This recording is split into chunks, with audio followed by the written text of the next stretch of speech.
We for the first time in a few weeks, we have a guest, Yes, and we do. we've been waiting to have Shawn for a while, for a little bit, and calendars and schedules didn't work out. So we're glad to finally have you.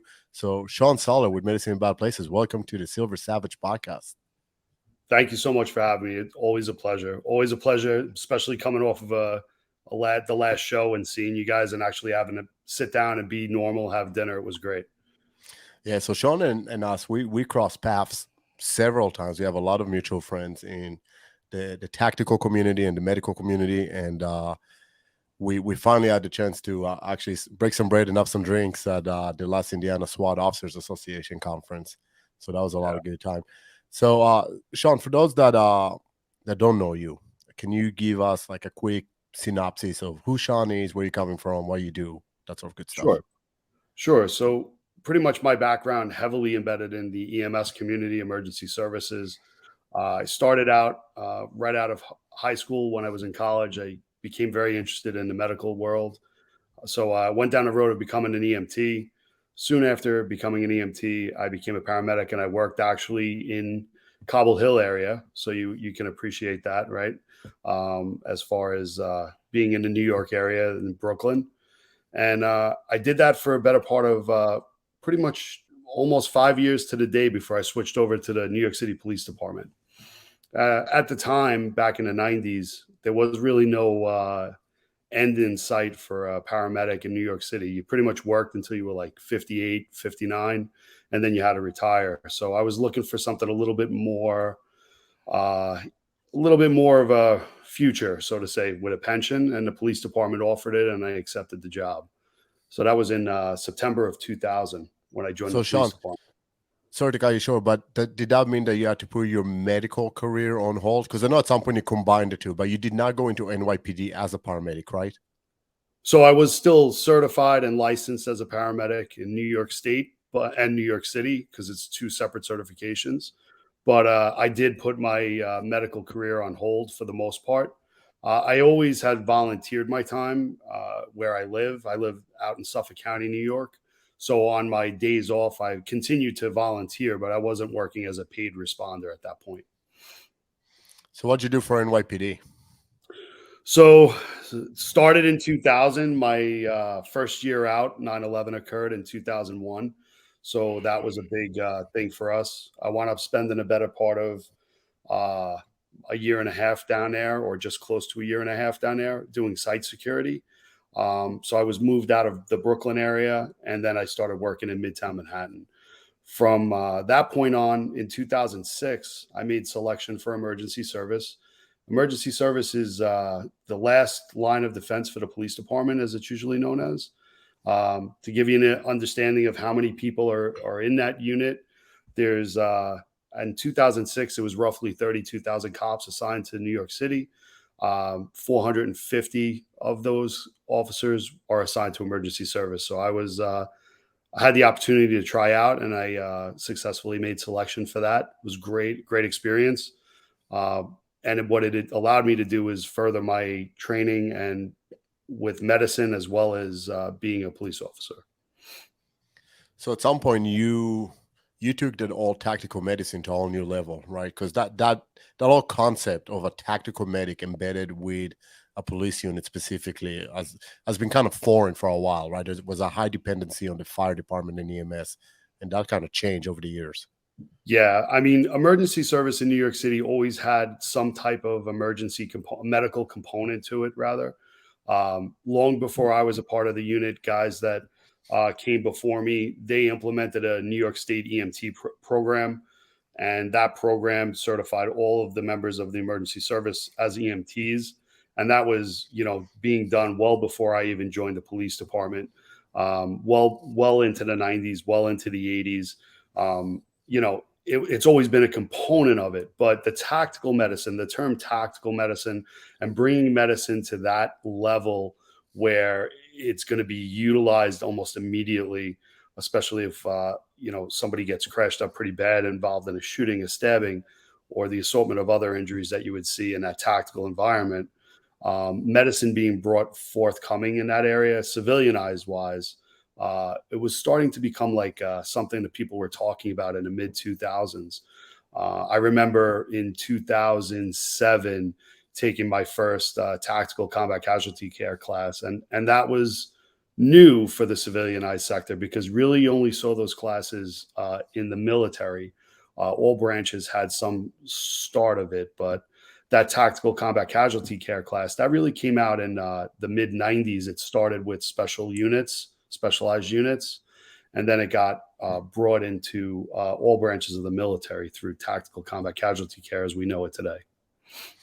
And TCCC, as it's better known, right? That is a direct response of our wars in Iraq and Afghanistan and lessons learned, right? The committee of TCCC was established as a result, and a lot of those lessons trickling into the civilian world, and specifically for law enforcement, right? In that sense, we learned a lot of lessons. So nowadays you teach a lot of it, right? So what does medicine body in bad places do? So when I got into the emergency service unit back in 2006, I was already had a very small business teaching CPR and basic first aid to pretty much anybody that I could get an audience in front of. I was doing that on the side because I always like to share what I know and then my own personal experiences as far as things that have happened to me, situations, not knowing what to do and how to do them with my own personal life. As far as somebody having a heart attack in front of me was my father. And then stepping and progressing, becoming the paramedic that I was, that pretty much being a paramedic in the civilianized world is the pinnacle of pre-hospital care, as you would say, right? That's the top tier you can get in emergency medical service. So I like to share, opinions, and I also like to share facts, and I also like to explain and teach, more importantly, how to help somebody when they fall victim to a medical illness or ranging from stroke, cardiac arrest, choking for a child, anything that would help their family, so to say. Started that in 2006. Medicine in Bad Places was originally formed in New York in 2008. So officially, we started in the state as an entity in 2008. And then we pretty much never looked back. We started teaching CPR, first aid, stop the bleed classes. Before they were called stop the bleed classes, they were called basic first aid classes. And then we started with the TC3 componentry. And that's really where you see the business where it sits today as far as how it sits in the industry. We go to law enforcement, fire, and EMS agencies, and that part of medicine in bad places teaches how to respond to the emergency and the components of responding to emergency, the do's and don'ts, so you say, is how you would do it, when you would do it, why you would do it at that particular point in time, and then moving through it, putting it all together. Because in a tactical environment, and like I say to my classes now, in a tactical environment, you cannot expect medicine to go hand in hand with what you're trying to do tactically. It just doesn't mix. I equate it to oil and vinegar. When you put them together, they separate immediately. And only by you fixing and shaking them together, you yield the results of what you would want to see on your salad, so to say. So I try to give it that analogy so people can better understand it, because it's really a hard sell to turn around and say that medicine is going to exist in a tactical environment without any type of hiccups. Oh, yeah, and I can vouch for that because Steve knows, being a law enforcement, retired law enforcement in Maryland, and me being on the EMS side in Maryland, and every time we tried to get the two together, the piecing competition Yeah. between the two was unbelievable Yeah. and such a hindrance. And really, looking as an outsider, and I am a police officer and a medic, so I can see both sides, but understand it was hard for me to grasp why they would not want to work together. I mean, the benefits so far outweighs, any potential issues, but still egos play such a major role. Do you see that in New York as well? So we used to see it, not so much anymore. I have to be honest. I mean, the services being what they are outstanding. New York has really developed a really good response system and where they stand with things. The New York City Police Department has emergency service as their top or last line of defense, top tier. They're currently running well over 15 medics at this point. So they're full time. Everybody in emergency service is EMTs. So they automatically have that medical with the tactics existing for that to be combined.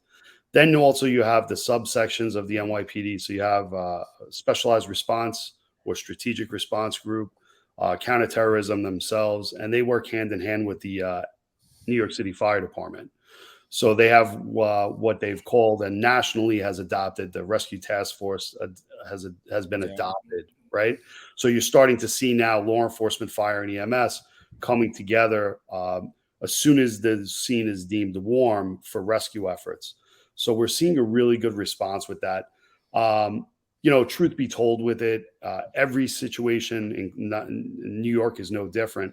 Every program that's rolled out, especially in its infancy, is always going to have those hiccups. But we've seen a nice blending, so to say. And it's not like the way it used to be, where there was territorial, or what I like to call rice bowling, right? Everybody holds on to their own skill set and they separate, right? That's not the case anymore. So a lot of people are a little bit more understanding. Still some room for improvement, in my professional opinion. But then again, there's always going to be room for improvement. I mean, that's just life. Right. That's great to hear that there's such an advancement over there, and hopefully that will trickle a little bit further south towards Yeah, us. and we've implemented the agency that I The retired RTF. from. Yeah, we implemented RTF, and like you said, there's hiccups. There's a lot on the medical side that are going to be resistive, right? That's not my job. I don't have to go in there. And at the end of the day, whether you're a police officer or a paramedic, EMT, preservation of life is your mission. And you got to buy in. If you don't have the right leadership in place to, I hate saying sell it, but present it the right way, they're not going to bite. Right, but leadership is usually the one that says, well, I don't want to give up my piece of the cake, and I don't want other people playing there, right? And it's funny because where I police in Alabama, we actually use paramedics from the fire department. They go for a SWAT school and they integrate with the teams as part of the stack. So we have actually fire and EMS paramedics joining a police unit, and arguably they're there in case needed for the SWAT officers, not for the general population. So using an active shooter as an example, they're not there to treat the casualties of the event itself, but actually to treat the SWAT officers if needed. Yeah, right? Same when I was on SWAT, we did the same thing. Well, what we'd like to do, so what I've honed in on and what I've used with my background and experience and coming where I came from, what I like to do is I like to bring it to patrol as well, because especially with the active shooter response, and again, everybody, when we start talking about medicine and tactics, that's like usually the first thought that goes through the mindset of people is we're talking about active shooters. But like I explained to patrol cops, like we just came off of the TAC Ops, the NYTOA show, and when we were doing classes there's a lot of guys that are riding single car. They're riding single car. They have a rifle in the car. They have plates, and they're expected to do whatever they have to do to neutralization of threat when and however it presents. It doesn't have to be that active shooter.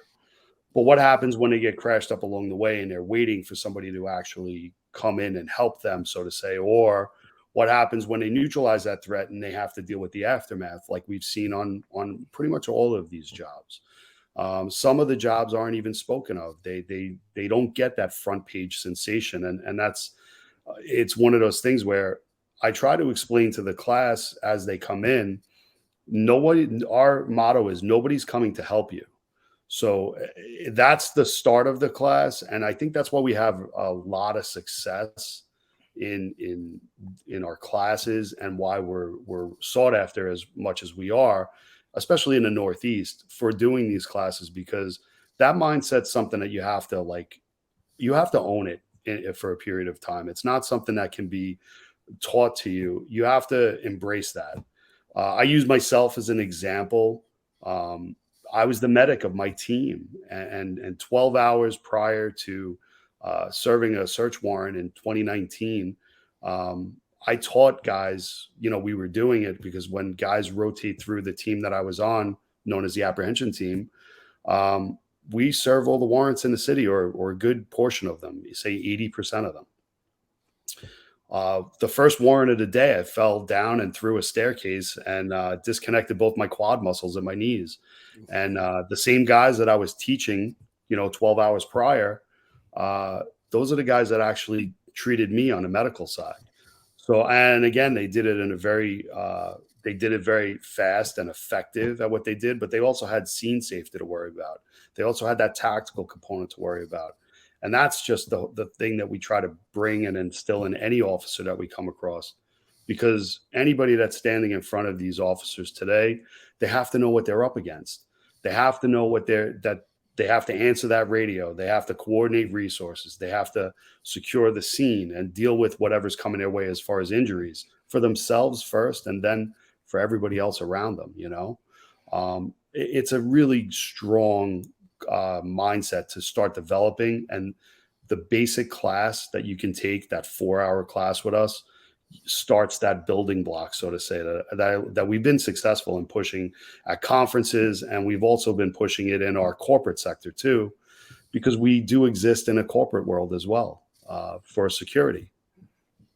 Not even security. I mean, you talk about the corporate world. We had clients in industrial facilities that the medical component is huge. They have an accident, people losing limbs on machinery and whatnot. So absolutely important. I wanna get back to this because you mentioned your 4-hour class, and I want to learn more about the different classes you offer. And specifically, I want to ask about the K9 3CCC because I'm personally intrigued by that. But before that, do you mind kind of sharing medicine in bad places? Where did the name come from? So medicine in bad places came from there's an old saying that's been in the EMS circles. It really came out of the military. It used to be known as good medicine in bad places. Still thrown around a little bit today, but I wanted to take good medicine off of the table there for a second. And I just wanted to say medicine in bad places is pretty much anything that you need to complete the goal, so to say. So we shorten it a little bit, like anything in life. You'll hear it referred to, the company's referred to as medicine in bad places, or MIBP. Some people call it the Men in Black, but it really is just it became a name that was just shortened, because medicine and just putting your hand on a wound itself is technically medicine. Sometimes the medicine's not going to be good because like we've said before, tactics and medicine, they just don't exist well together. So we took that name and we shortened it off a little bit. We got rid of the good and we just made medicine in bad places, because anything that you're doing proactively to help save somebody, technically I consider it would fall under medicine. And that's really where the name came from. And even to this day, and people talking about it today, it actually yields some results. It raises some eyebrows. It makes people look at us in a little bit of a different light, because everybody has that question as to, well, what does your name mean? It really is a meaning that anything that you're going to do is going to be that good medicine. It doesn't have to be good, bad, or indifferent. It's going to be something that's going to be done with the intent to help save somebody's life.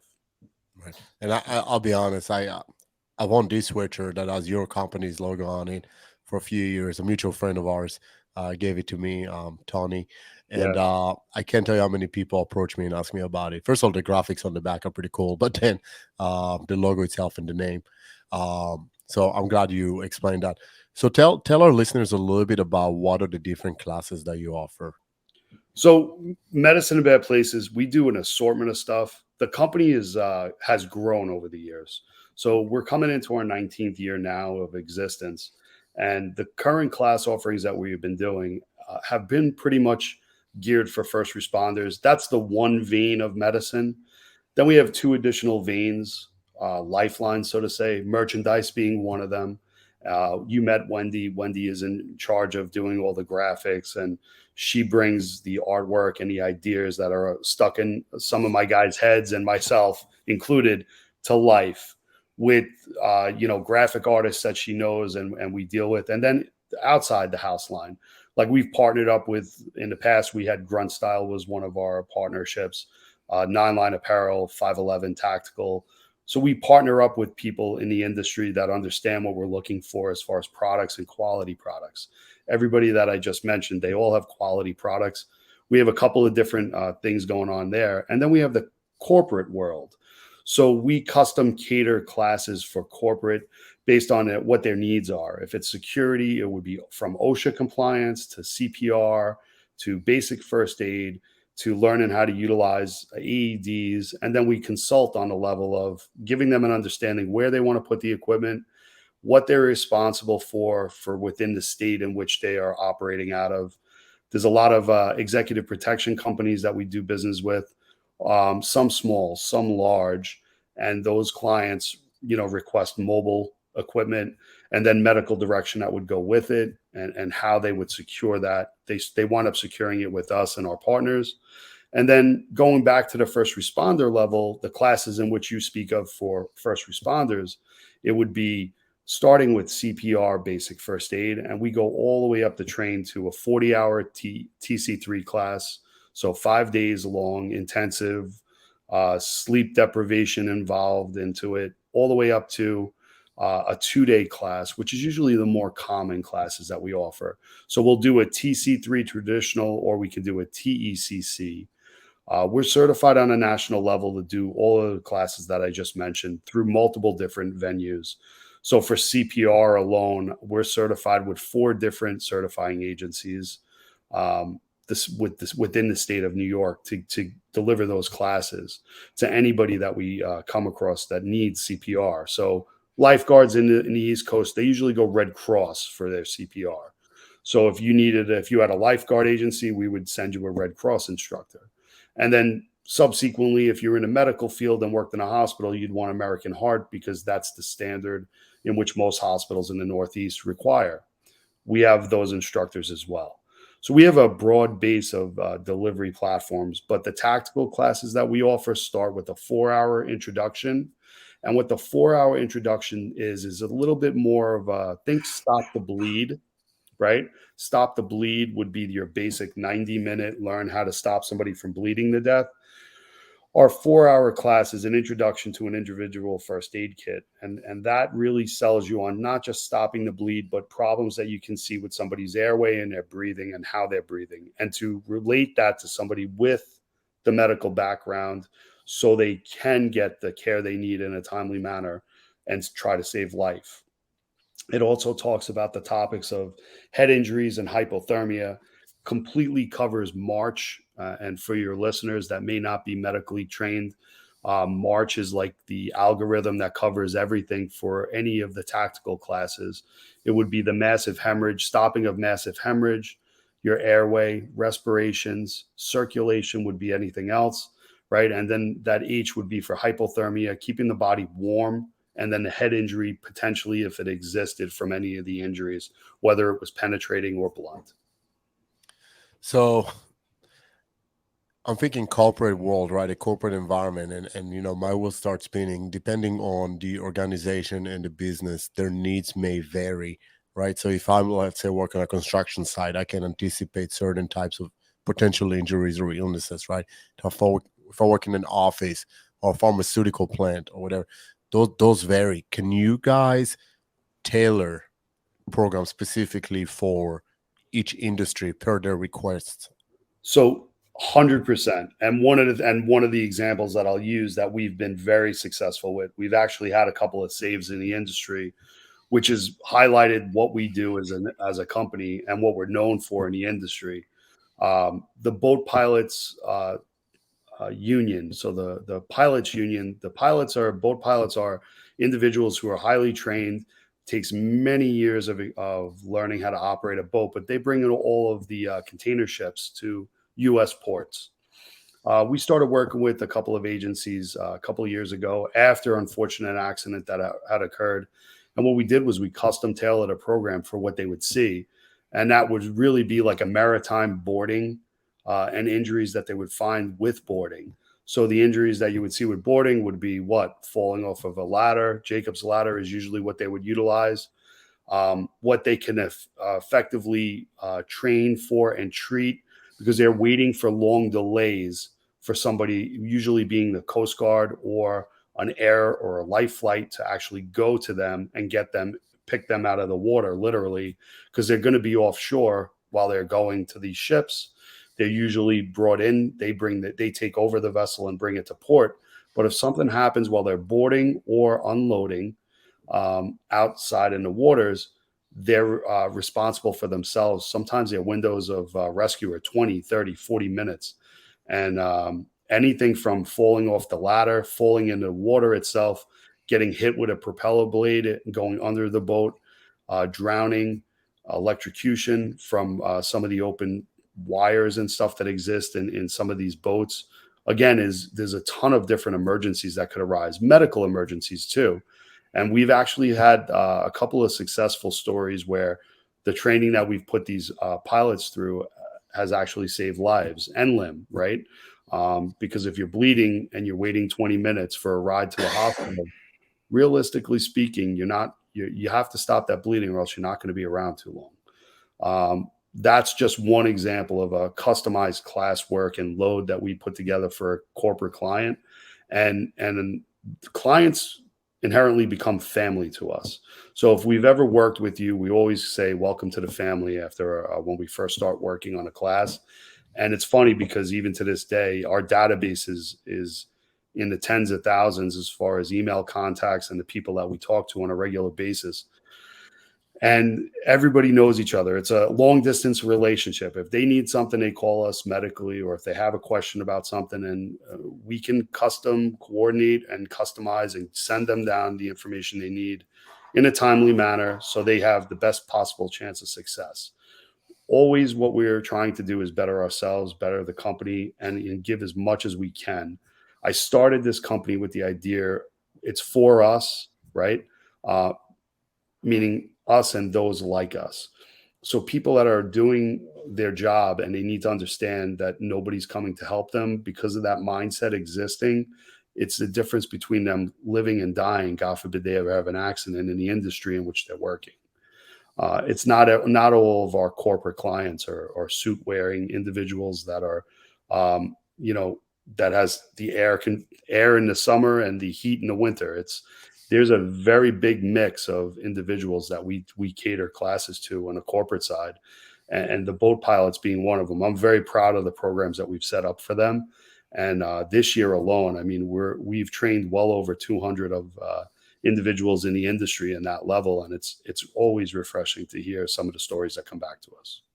That's awesome. It's some stuff you don't think about, right? Like No. boat pilots is doing a training, but it makes complete sense. That's amazing. Talk to me about K9 just because I I have two labs that are completely obnoxious, and I Yeah. probably need to know what to do when they injure themselves. And I'm getting Yeah, a yeah. service dog. Yeah, you are, but you're getting a Chihuahua. I wish. I Hey, wish. man, that's all good. Chihuahua will work. So we got interested in canine medicine. One of the other things that we're known for in the industry is we're not just a one-stop shop as far as you're not going to get me at every class. You're not going to get one of my instructors at every class, and they're not going to be teaching the same lesson plans or methods of instruction that um, some companies are one guy shops, right? Or they have like 2 or 3 instructors. We have a database of probably close to 30 instructors that are very well trained in certain areas, some more so in others. Canine medicine is one of them. We've partnered up with, in my professional opinion, one of the best companies out there on the market today that started running canine medical programs literally from the ground up. Their program has been vetted by numerous vets, people that are not second to anybody in the veterinary world, and the ideas and concepts that have come out of the classes that when they started putting them together almost a decade ago have been brought to the forefront for the first time, right?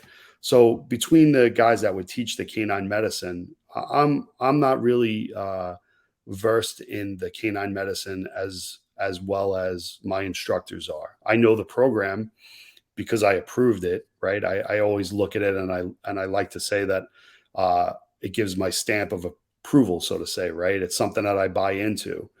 But make no mistake about whether I like it or not, it's definitely a class that is second to none in the industry right now. We go away from training with mannequins. We're not really a mannequin company at this point anymore. We use live actors in our TC3 classes. In the canine class, We tell anybody that has a canine, especially working dogs, especially if their department's telling them to come in, that we bring those dogs into the class with us. So there's some things that we will use a mannequin for, but most of the time the canine's there, and we want them to get comfortable working around the reality, real world training, as we call it, right? The program is a 2-day class with scenarios embedded into it, and it's pretty much teaches you how to keep your dog alive in the event that they suffer an injury. And it's not just in a tactical environment, too. I caution the way I say not just a tactical environment, because in my eyes and in the way we say it, every environment that you're in is tactics, right? When you pull out your wallet to pay for that cup of coffee, there's a tactical way to do it, and there's a not so tactical way, right? You don't want everybody seeing everything all the time, but that's the instance. In this case, even the dogs that are seeing, they're doing searching for bodies, right? Cadaver dogs and the assortment of other working dogs, sniffers, right? Bomb sniffing dogs. They all have they have inherent dangers built into their jobs. What we do with the canine class is we break down the working dogs into their groups. And then we say, listen, these are some of the injuries and illnesses that you may see. And these are some of the things you want to look out for. And this is the way you're going to mitigate it before you can get them to that definitive care, because we're very big in getting them to off their X, right? That's another big phrase with us. And then to that definitive care portion where they can actually get the care they need, because they have a little bit more time to play with them, work on them, so to say. And they're in a controlled environment where they can actually get the work that they need done for them. So the canine class is one of our newest offerings. We deliver that program through a company known as Rant Strategies, and they do a couple of other classes, but they're all handlers that are teaching the class. They have years of combined multiple years of responding and dealing with dogs in that emergency setting. And it's one hell of a class, I will tell you that. Is that open to civilians? So just pet owners? So we do have a version of it. So one of the things that we do is we kind of keep our classes to agency specific, so to say, or I should say department specific, right? So a FEMA class, like a class full of FEMA dogs that are doing cadaver, and sniffing stuff, that class is going to be delivered a little bit differently than a tactical canine class, right?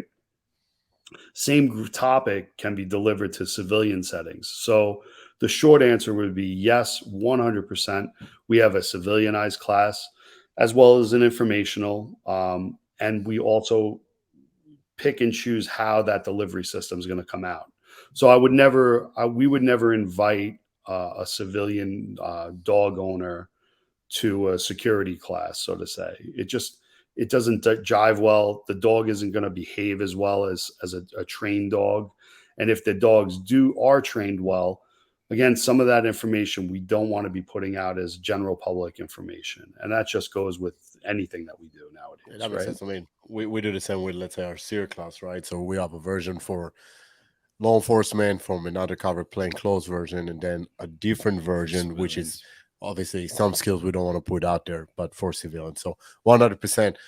And I'm thinking of my dogs trying to go to one of those. They'll be all over the freaking place. Your dogs are on the spectrum. Yeah, they are on the spectrum, but they take after their father. So it is what it is. I'm not surprised.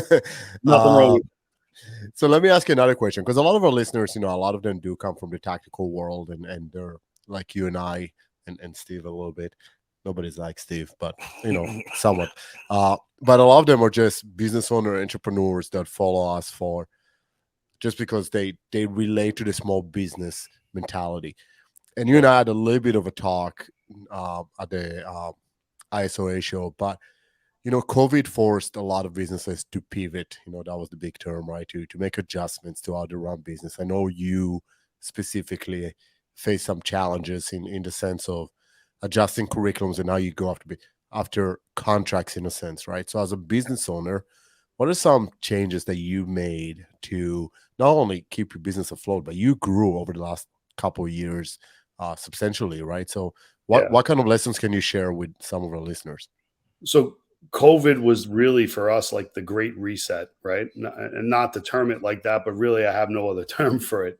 It kind of like stopped everything in its tracks. We lost a significant amount of money when the country got shut down, like I'm sure everybody else did. And we were blessed to have the opportunity to come up with some unique ideas to keep the company flowing, so to say, or cash positive. uh, that's where really where the merchandise took its role to where you guys are today. We saw that there was a need for people to still have an identity, and it's that type of identity in which we tapped into during COVID when everybody was forced to not have an identity and stay home. So what we did was we started doing branding, and we survived on our merchandise that we were selling. Nobody was buying first aid kits. We do customized first aid kits all the time. We've been doing it since we started the website, but merchandise, believe it or not, is the savior of medicine in bad places. Our t-shirts have always been below market value in an industry where t-shirts back in during COVID were $25. We've remained at 20. um, even to this day, normal t-shirts for branded companies are 28, 29, $32. We kept our price points lower. And the reason why we do that is because we know who's buying them. And that's a representation of us. Actually, like I said, I'm very proud to walk through an airport and to see somebody wearing one of our sweatshirts, or we go out to dinner, locally in the Northeast. In Pennsylvania, I'm out at a conference, or I taught a class and I see somebody wearing one of my designs. It's always very humbling, but that is an identity that a lot of people bought into and they adjusted to, and they made it part of them, right? They were proud of being a part of or being a first responder. So everything from our glassware to our t-shirts and our sweatshirts and our hats, stickers, we survived during those 2 years of COVID shutting down the country on just that. Our apparel line exploded. Technically, what we were supposed to do this year, and we kind of got sidetracked right out of the gate.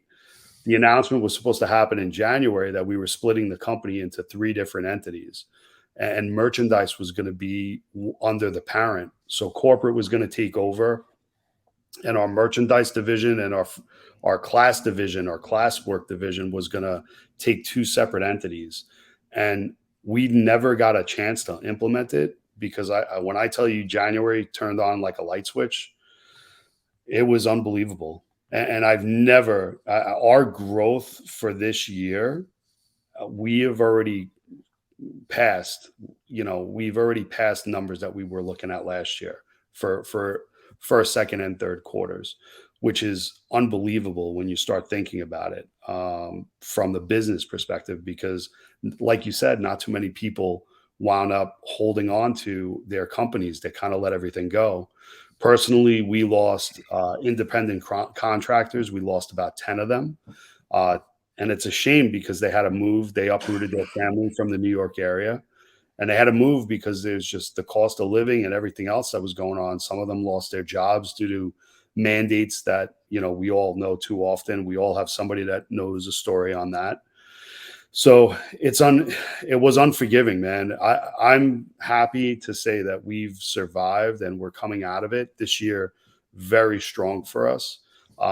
We're doing now more than ever, and you see it in what we give back. The FDNY NYPD game, we're still very happy about that charity event for the widows and children's. We got to donate money and put our logo and the company front and center to our audience, first responders. And all joking aside, with the game, the fights, and everything else that transpires, at the end of the day, man, it's for us. It's for people that didn't get a chance to go home. And I always try to give back to us. It's something that this company and what I firmly believe in, and we shouldn't have to ask for help from others. We should help each other ourselves. And I just, that's something that I believe in. I'll never change on that. So as long as I own Medicine in Bad Places, we will continue to go 110%. even so much as FDNY's MSOC is a charity event as well. And we are we're a proud sponsor to sponsor that event next week coming into May. May being EMS week too, you're going to see a ton of things that we're doing. And I think I actually spoke to you. We'll give your audience a first look at it, but some of those nice custom knives that you have that I took home, I took possession of one of them. We're going to be giving away a couple of those in May, just again, to give back and say thank you to the people that are doing what we do. And there should be more of it, but there's not. And let's face it, you can't make anybody buy into something. So if I have the opportunity to do it for us, then I'm going to do it. So May is going to be phenomenal for us as far as giving away and giving back to our people, right? So our followers, your followers will have a chance to partake in this as well. I'm going to activate a code with you guys, and that code's going to be up for the rest of the year. It's not just going to be up for May. So we're going to give you 20% off of anything that you buy for us. And it's going to come through you for your followers, because again, the people that are listening to this right now is a gentle reminder that there are people out there like me, right? My family, the way I was raised, to respect and thank people for what they do and their service. And law enforcement, fire, EMS, in my professional opinion, being a part of all of it, there isn't a lot of public thank you or an appreciation out there right now. And it's unfortunate to say that, but it feels nice when you're able to do something and people are recognized. And it feels nice both ways, for us to do it and for the people that are receiving it. It's nice. Amen to that. And I'll be honest, after talking to you, I told Tyler, my wife, right, I'm so happy to see you do as well as you do, because seeing companies that are so passionate about what they teach and giving back to the community, right? And knowing, you and I haven't known each other for that long, but we cross paths so many times, and I hear about medicine in bad places. God knows I have like 7 shirts of medicine in bad places. I haven't seen you 7 times, but I have a bunch of your shirts and sweatshirts. I mean, it's awesome to see you do so well. So I'm happy for you. So Well, it's listen, exciting. I can't say thank you enough. And again, it's really not about me. It's something and this is the philosophy, the ethos of this company is we take care of our own. And when I say that, and I truly do mean it, it's a for-profit company, but I kind of like try to take most of the profit and put it back into projects that are helping today's first responders. And I try to do it without pounding the pots and pans when I'm doing it. Some people do it they want to get noticed and recognized. As much as I would love to get noticed and recognized and somebody bring this full forward for us, I'll do as much as I can with what I can for however long I can physically afford to do it. And again, it's just nice to be able to look at somebody and hand somebody something for free, or do a giveaway and give them something. We're not asking anything in return other than saying thank you and genuinely meaning it. Last year, we gave a couple of $1,000s worth of gear away. All the gear that we give away, everything that we give away, we purchase. We're brand loyal to no one, so to say, other than our own brand and our philosophy. We buy everything and we put money into everything that we do, because it keeps it very simple and it doesn't muddy the water. So we try to make sure that we give the best advice when medical gear or questions are asked about medical gear, rather. And we try to put that forward. And that's really what it's all about for us. And like I said, as long as I'm involved with the company, that will never change. And I'm looking forward to the next, decade, seeing what it brings for us, because I'm always looking for opportunities to present themselves. And again, if anybody has the mindset and the thought process or thinking about doing something like this, I tell them all the time, reach out, call me. I'm glad to share ideas and try to help companies that are like-minded and see the value in people. I like to try to promote those ideas forward. There's more than enough room in this industry for everybody to exist. You'll never hear too many people say that, but I don't believe in having competition. I believe in having shared ideas with companies for the right reasons. So if you see companies that are involved with us, those are usually the companies like yourself. There's Rand Strategies. There's a couple of others out there that go above and beyond on a regular basis for us and those like us, and that truly does mean something to me. So anybody that you see working with us or promoted on our social media sites, by all means, please vet them, do your own research about us and about them. But I'm here to say, as the owner of Medicine in Bad Places, that those companies are the companies that think like us and they have your best interests in mind. And it's not just about making a dollar. And I think that's the separation that makes us successful, because sometimes it's not about the money, but it's about the people. It's about us. I'm tired of going to funerals. That's one of the lines that I use for a very long time, because it's sad. It's a sad, and I'm not saying most of it is. I'm not saying that I'm not ignoring it, and I'm not trying to dwell on it. But it's if I could teach you something in a 4-hour block of training, even 15 minutes, or even during the length of this show, that gets you motivated to look up something, and that saves your life, then we have already won. So, and I truly stand firm in my belief in that. 100%, and I think that's great. That's obviously we share a lot of the same philosophies. Pretty So, much. so it definitely resonates. I have another question. So obviously this podcast is called Silver Savage. It's for people as old as us, Shawn, that are still. I still have some savage left I'm in the them. youngest one here. You are the youngest one here. Well, I don't know how old Shawn really is, but he's bald, I'm so that makes him 23 old. years old with 18 years experience. But Shawn, so one question I like to ask all our guests is, how do you remain in the fight? What do you do to keep yourself, in shape? Do you still practice? Do you train? What do you do?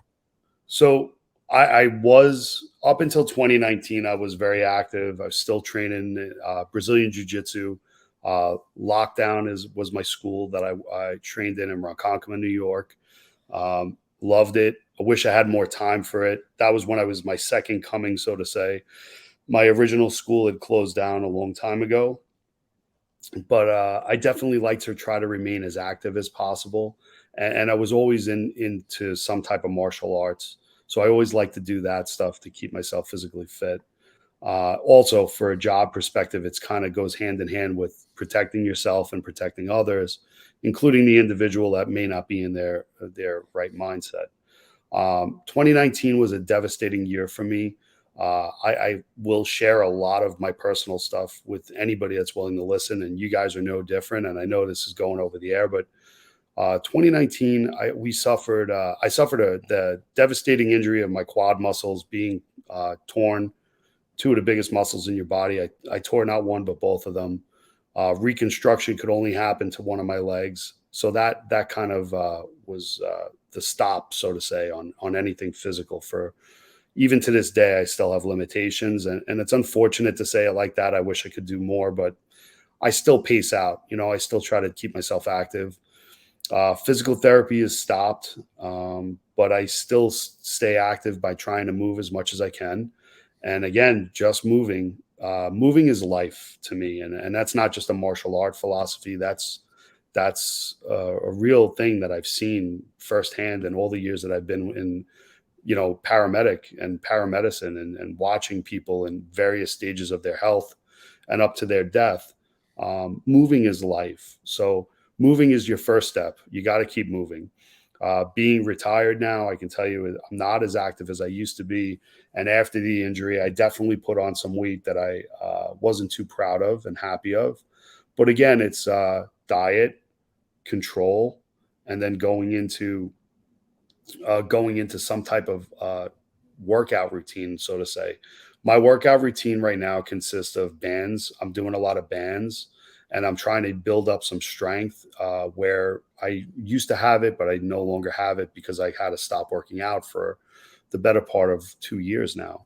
But I'm starting slowly with bands now, and I learned that in physical therapy. And for anybody that says that bands don't work, I will turn around and tell you, physical therapy, I got some good sweat workouts in physical therapy, putting those bands to use than anything else. and I still continue it now, even though I'm not afforded the physical therapy. I took what I learned there and I brought it to my house, and I'm still trying to work and utilize that. So hopefully I get back in the gym this year. I would love to, but right now I'm sticking with the low resistance bands and just keeping myself moving and my body articulating so it keeps going, because I truly do believe that if you stop moving, you start dying. Well, you're essentially living medicine in bad places. Yeah. And I'm saying that because the bad place is your headspace, right? Because of your limitations, and you're applying that. I can empathize. And I know you're about to say something. You and BK have the same business etiquette. You and I have the same physical limitations. I was medically retired from law enforcement, completely destroyed a knee, my back, same thing. And if it weren't for this guy here, it's a community, right? We do this for each other. He pushed me because I can't do cardio anymore. I can't run. But I'm the strongest I've ever been in my life because he kept my body in motion. And the second I started stopping, like you said, I started dying. And BK's been with me through the mental struggles that comes with that. We just had that talk this past week. Yes, we did. And like I said, it's okay to not be okay. But in this community, we hold each other up. And, BK's been that he's been my service dog. I'm actually getting a service dog now. God bless. He's going to look much better than this guy. It's not hard. It's like you said, lick you the same way. It goes back to one of the passions I have, which is mental health too in law enforcement. I've been a crisis intervention specialist and all that, but medicine in bad places isn't just a physical thing. You're living the other side of it, because that bad place now is up in the head, and that can be an end game for a lot of people in this industry as well. Sure. So you're living it right now. So am I. What we've done, and again, I thank you for sharing about your injury. And I have my dog. So one of my friends, he started Alex Othmer. He started Guardian Revival. Guardian Revival is something that I always talk highly about. Guardian Revival has so many different programs for veterans as well as today's first responders and retired as well. Alex has a dog program. It's called Boots and Paws. If anybody ever wanted to look it up, they could, I'll give you the link so you can throw it into the feed if you want. But they do a lot, and it's not just a New York thing. They go around coast to coast. They'll definitely work with anybody. And I was awarded a dog when I was medically retired. And the best way it was put to me was you need to understand purpose, because you're going to have that like Twilight Zone effect where you're struggling to find purpose and understanding in what you're not doing anymore.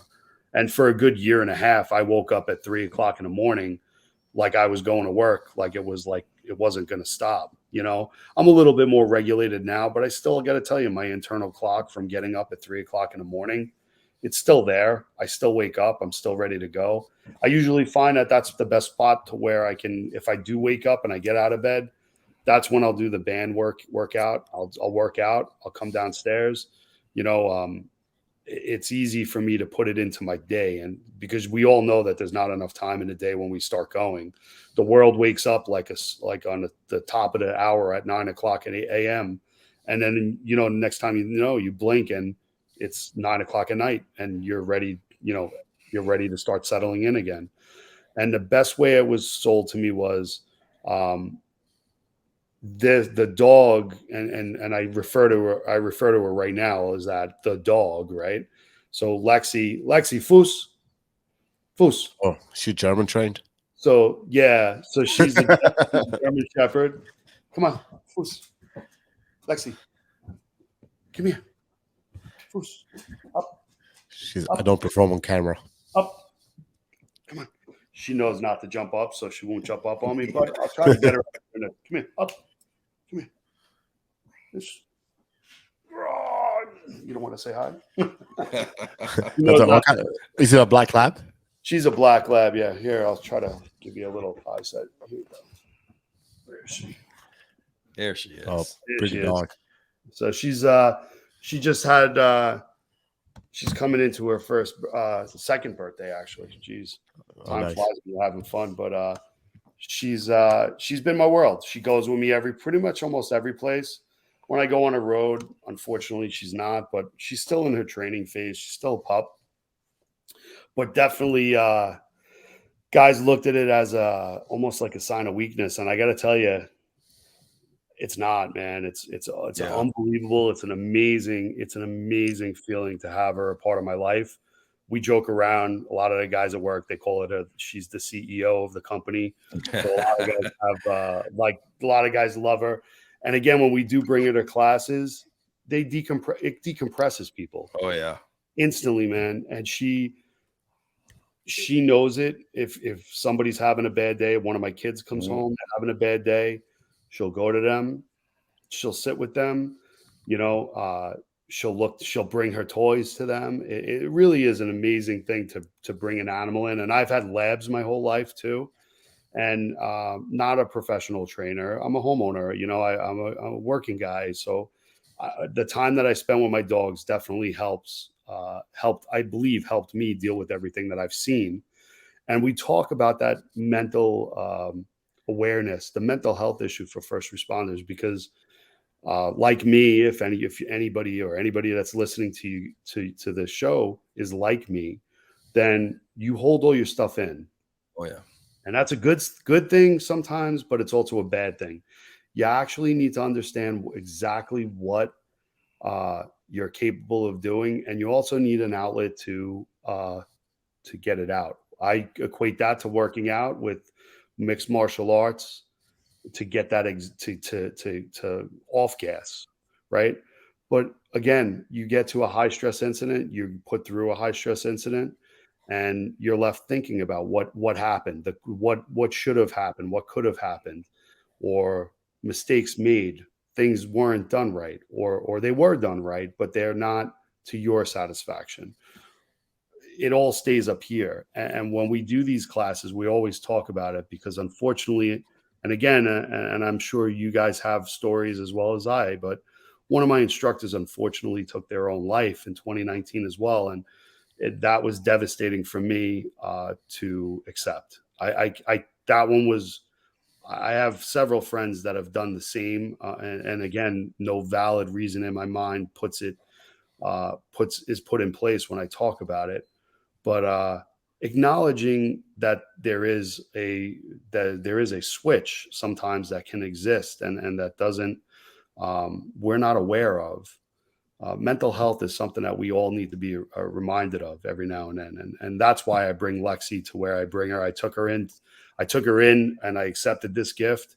It helped me adjust to civilianize my life. Right, I'm always be a cop mentally, looking at things, seeing things, but I'm a civilian now, and I know my role in society, so I've adopted that role. And again, this dog is an amazing responsibility, and Lexi is she's amazing. I'm glad to have her, and I honestly couldn't even see my life without her before I was giving it to her. And again, I always used to say, no German Shepherds, the hair is everywhere. But you want to know something? Whatever the shortcomings are, you forget about them really quick, because it's an amazing feeling to obtain and take care of and have a partner like Lexi in your life. It's amazing. Yeah, I think the staff here at Masada are more excited about me getting a dog than I am. We can't wait for the dog to come. Yeah, I'm the one that's got to go through the intensive training. Training's great though. Training was great. Yeah. I mean, our training, we did I mean, we're still in training now, but that initial training you will have a blast with. Yeah, I'm looking forward to it. Yeah, It's I'm using a local organization that, unfortunately, you don't see too many of them. You mentioned one that caters specifically towards first responders. This one does. They do veterans and first responders, which is why I'm going with them. It's called Hero Dogs. And I'll be living on the compound towards the end of the training with the dog once it's finalized. I like they called it a compound. It's a compound. Yeah. It's really a compound. And it's the staff is amazing. It is a vulnerable process, and I was telling these guys about it. Really had to humble myself. They broke me open shotgun style, tears coming out of my eyes. But I'm at that place now where I'm comfortable talking about it, and I try to spread that word to others. That bad place, right? This is the bad place sometimes, and it's okay to not be okay. Yeah. So. And again, I get it. And even to this day, we just came out of NYTOA. We taught 3 classes. And that's one of the things that I warn people about from the first 30 seconds that they sit in our class.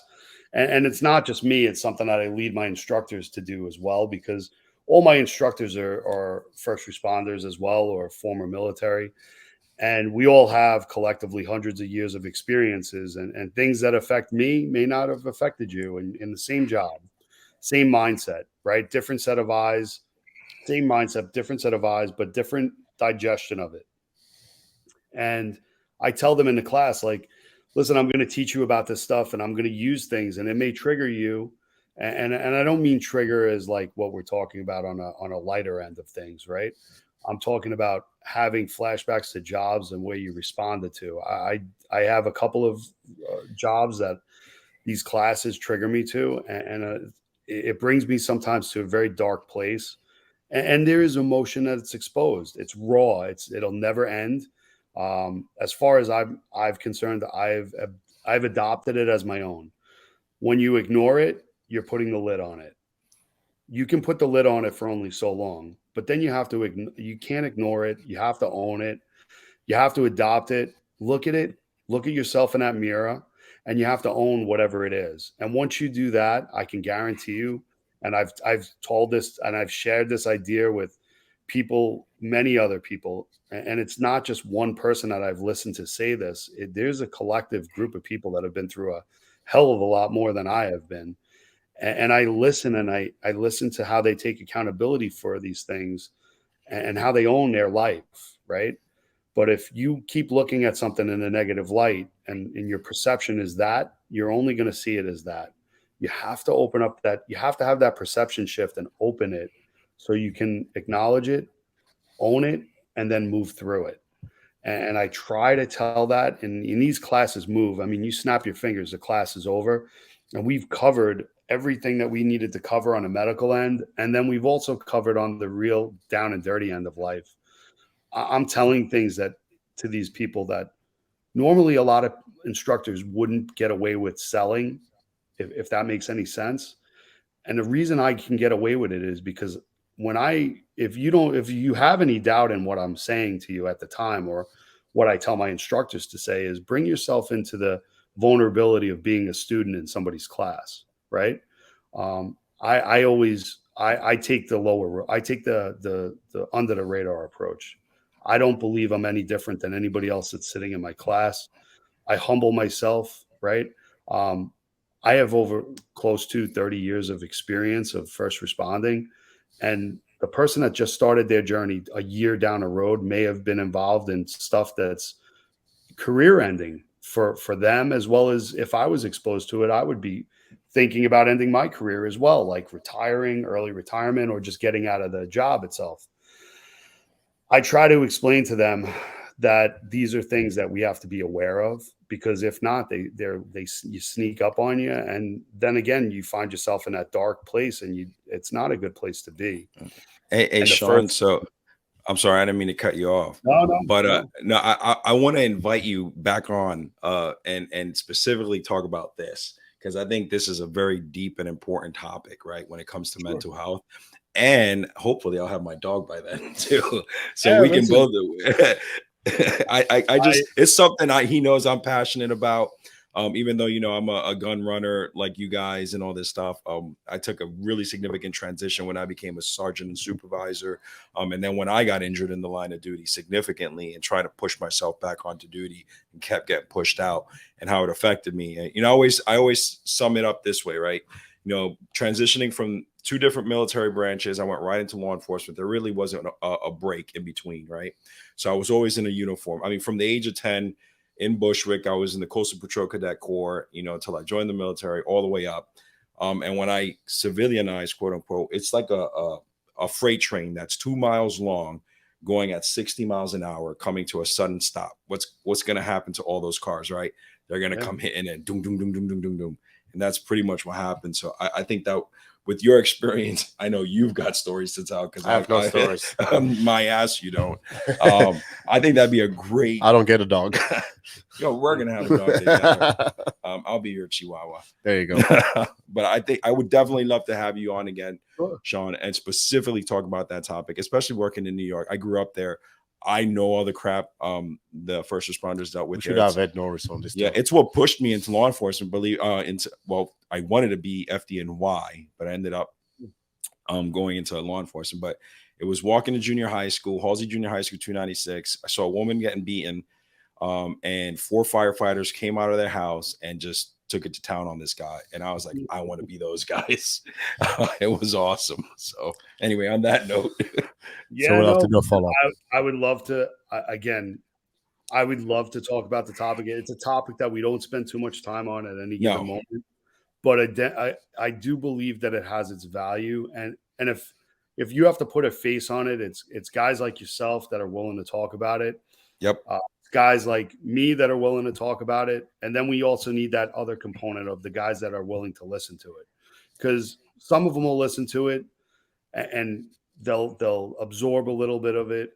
But I try to sell it on putting my money where my mouth is with it logistically.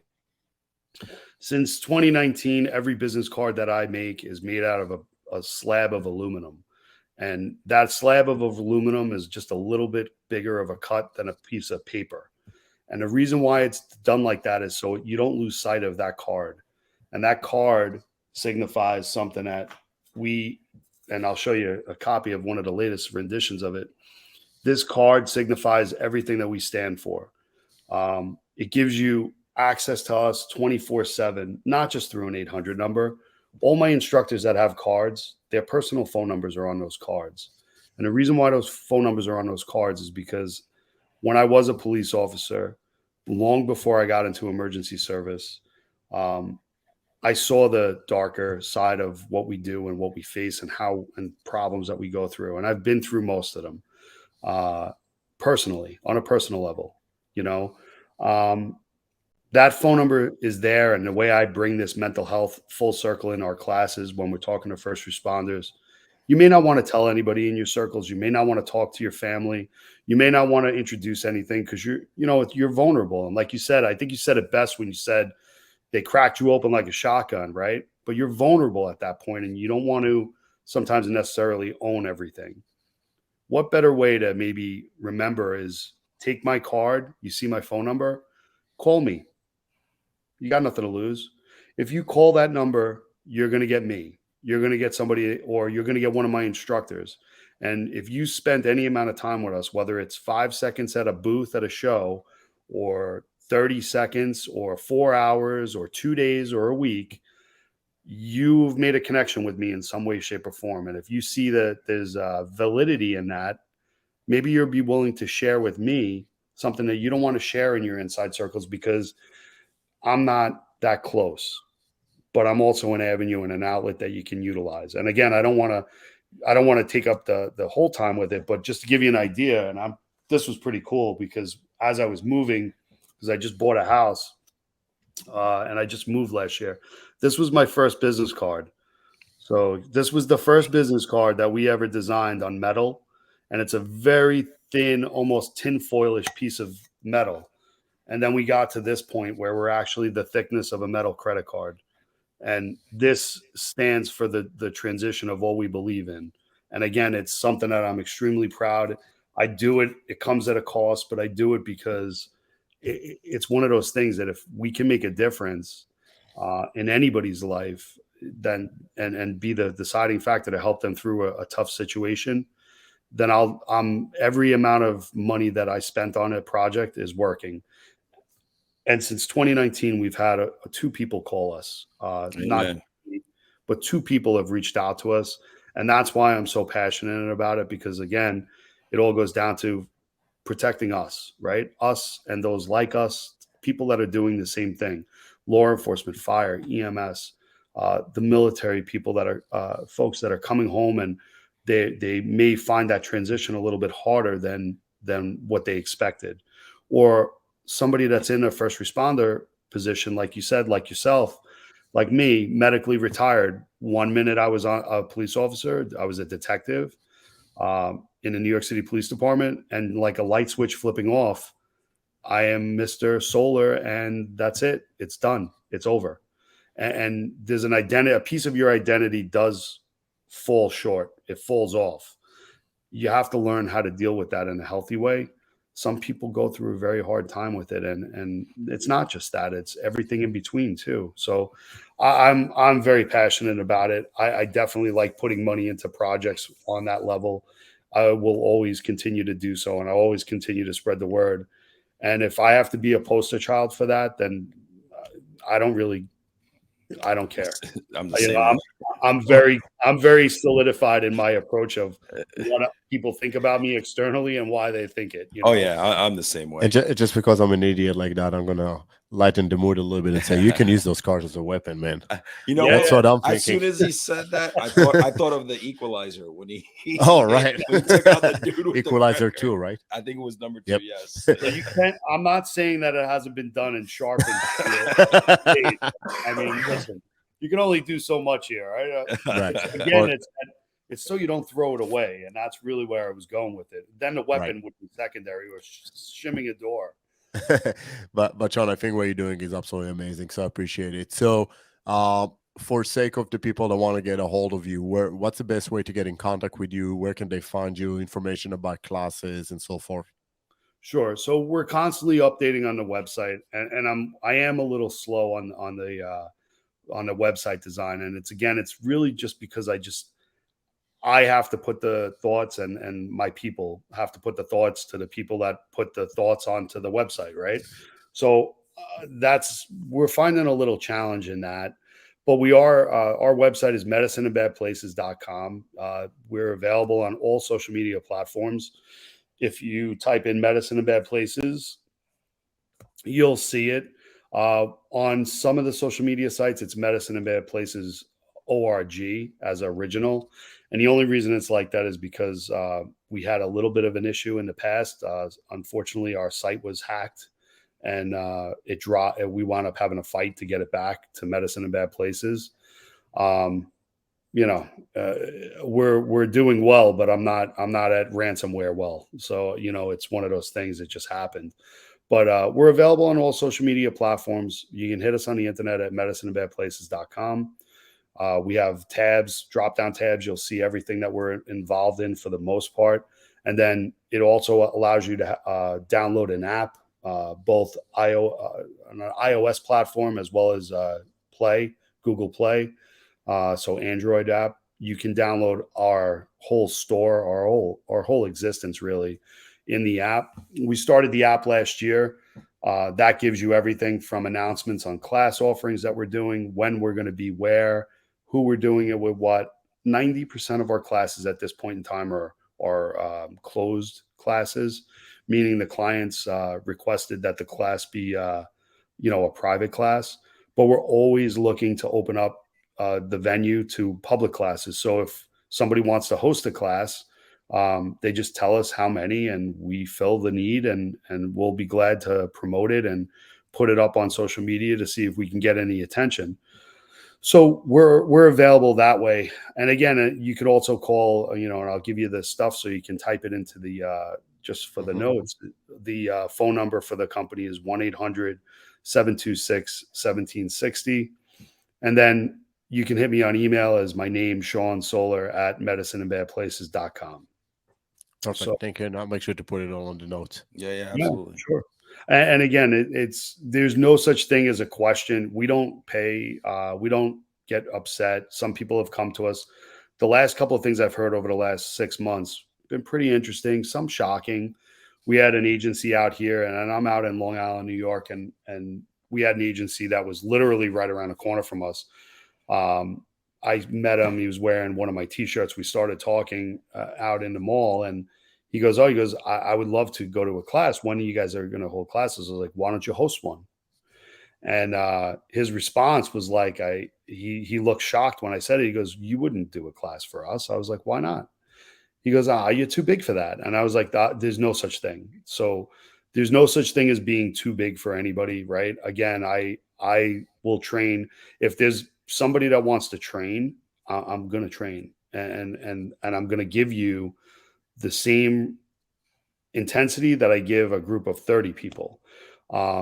It's not about the money for me. It really isn't. It's not. I had recently, and when the start of the Ukraine war started off, we had a couple of individuals, former students, that wanted to recertify their credentials, and they were going in harm's way. And there was three of them, and it was actually six, but three could make it one day, three could make it another day. And we did two classes with them in one of my offices, and it was amazing to be able to do that. First off, right, and there was no money exchange. This was done with, with the intent of helping somebody that's sat through one of our classes before and they wanted to refresh. And I got to tell you, man, I get more out of those classes than I do anything else. And that individual, that customization, that customizing to that individual's needs that day, um, I think speaks volumes about us as a company, because there are people that'll say they do it, but then they're too busy to do it. Not us. We say what we mean, and we do. We have that follow through. So we will customize anything for anybody at any time, and there's no such thing as too small of an agency. We go where those agencies, where the training is needed.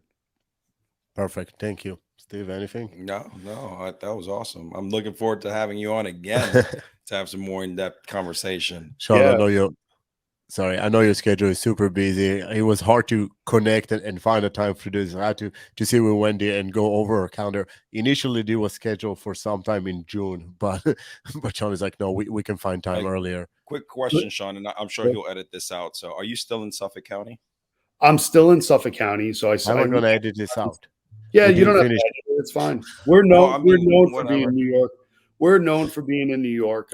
We don't. A lot of people at first glance, when they see us outside the state of New York, they kind of like raise an eyebrow, and they're like, New York. And I'm like, yeah, listen. I'm like, we've been outside the United States of America. We've gone Yeah, coast to coast several times from Sunday.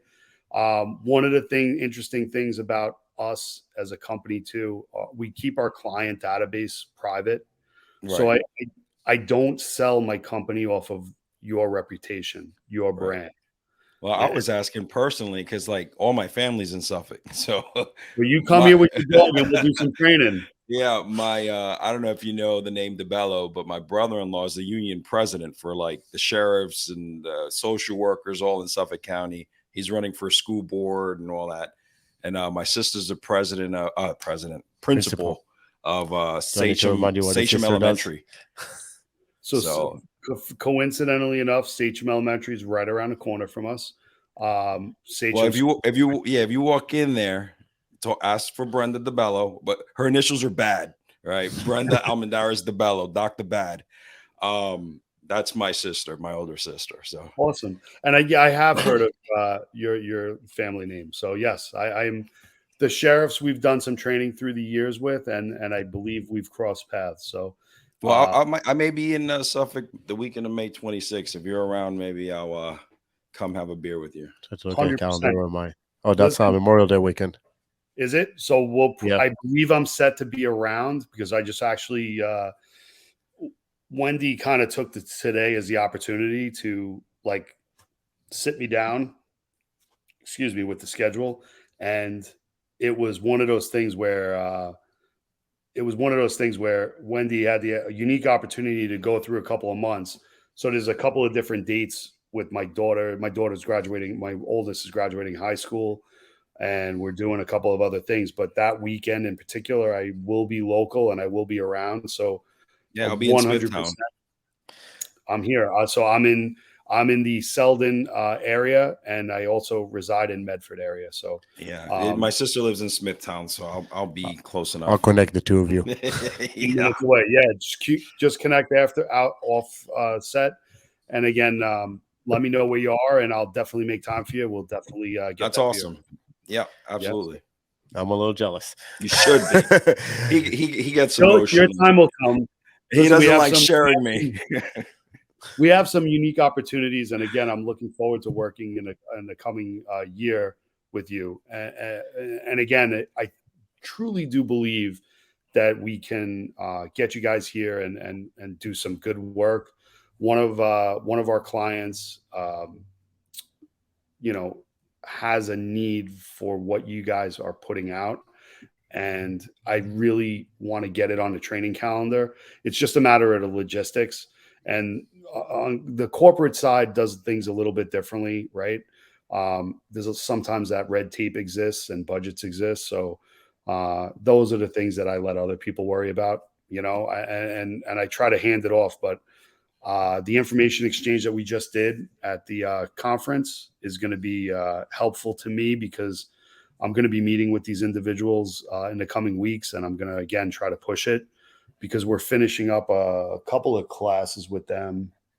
May 16th is our last run, and then we have a little bit of a hiatus with them. But there's about 36 guys in here that could use some of your training lanes, and we'd love to get it in here. Well, I'm looking forward to working with you, Shawn. I am super grateful to have you on the show. Yeah. This was great. I'm glad we connected at ISOA finally, and looking forward to having you on the show again and doing a lot more good stuff with you. And thank you for Absolutely. everything that you do. Truly appreciate it. Yeah. Pleasure. And when you're if your listeners have the wherewithal and they get to the end where we say, thank you, I will offer you guys this, and to your followers, right? In about 20 minutes, your code is going to go live. So I don't know when is this a live airing, or is it? It's taped? not live. It's tape. It'll go on Monday at 6 a.m. Okay, so you may want to cut that out, I guess. But No, I'm Savage, gonna leave it in. It is what it is. It's an organic podcast. well, it's all good, man. Savage 20. Savage 20 at medicinebadplaces.com will be an open code for them, and they'll get 20% off whatever they purchase in the store. And that's not just a limited thing. That's going to run indefinitely, and that's just to show you how much and meaningful your friendship with me, and that connection is pretty big. Well, Also, there goes my allowance. Thank you so much. I really appreciate it. I just want to let your followers see this as well. This is going up on the display, and it's going to be put out there with pride, just like the shirt. Hold on, I gotta find yours. Just so you know, I don't know if you can see, but this is the special board. I have Chris Kyle's coin here. I have the one for the instructor for the counterterrorism school in Israel, which is pretty limited, and yours is right above both of those. Well, I appreciate that, and again, I sincerely mean that. I appreciate everything you've done for me over the years, and again, being a role model as you are for first responders and people that do what we do. I appreciate it. And that's why I think our friendship's been developing over the years. And the person who put us together, and I know he's a pain in the ass, right? I don't know if I'm allowed to curse, but Tony. Oh, you can guess, yeah. He sent me a picture from Costa Rica this morning. Yeah, like I'm in Costa Rica on the beach. Tony's in Costa Rica. I'm in the rain. I don't know what it's like over by you right now, but Tony is truly a brother to me, and he's an amazing individual. So I thank him for introducing our friendship and starting our friendship. So cheers to Tony in Costa Rica. Cheers. I ran out of my beer, so I don't know if I can cheer on an empty bottle. I got a little bit left. There's a little bit of backwash. Shawn, have a great rest of your weekend, brother. Thank you so much. Thank you very much, gents. Be safe, and let me know if you need anything. All right. Yeah, and I look forward to meeting up with you in New York next month. Yeah. If it all goes through, I'll make sure I get your contact from BK. And like I said, I'll be in Smithtown if I get up there. So for my nephews, I'll introduce you to Lexi. Sweet. All right, have a good night, brother. Be safe now. Take care.